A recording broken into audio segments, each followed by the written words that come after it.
1799 में यानी कि 1799 में doctor gene mark Gaspard Etard, father of special education. जब हम बात करते हैं कि स्पेशल एजुकेशन की शुरुआत किसने की, तो जो सबसे महत्वपूर्ण नाम जो बाहर आता है वो इटार्ड का आता है।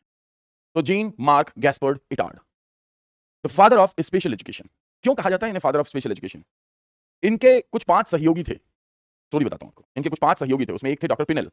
और इन पांचों लोगों ने ऑब्जर्व किया एक बच्चे को। ये बच्चा सोसाइटी से लगभग अलहदा, जुदा था, हटा हुआ था। हाँ जी, हाँ जी। इस बच्चे को आप हिस्ट्री में मानते हैं Victor the wild boy of Aveyron के नाम से। एवियरॉन वो जगह है, और द वाइल्ड बॉय बिकॉज इसका सोशलाइजेशन बिल्कुल भी नहीं था। तो ये वायलेंट था, ये हाइपर एक्टिव था, और इसको ऑब्जर्व करके ये बताया गया कि ये जो स्थिति है, हाँ, 1 सेकंड के लिए रुक गया था। तो इसकी स्थिति को डॉक्टर पिनेल ने अपनी ऑब्जर्वेशन रिपोर्ट में रिकॉर्ड किया और लिखा कि इस बच्चे की हेल्प नहीं की जा सकती। बट इटार्ड का विचार बिल्कुल डिफरेंट था, और इटार्ड का विचार बिल्कुल डिफरेंट था, और इटार्ड का मानना था कि हम इस बच्चे की हेल्प कर सकते हैं। इन्होंने इस बच्चे को अपने ऑब्जर्वेशन में और मेंटरशिप में रखा और 5 साल तक ट्रेन किया और इसे सर्वाइवल के लिए योग्य बनाया। यही शुरुआत मानी जाती है स्पेशल एजुकेशन की। एक सिमिलर केस था madam D Dampier. Madam D Dampier का जो केस था वो भी इटार्ड ने ही सॉल्व किया था। ये जो बच्चा है ये है वाइल्ड बॉय फ्रॉम एवियरॉन, विक्टर, ठीक है ना। मैडम डी डैम्पियर, इनके साथ भी काम किया इटार्ड ने।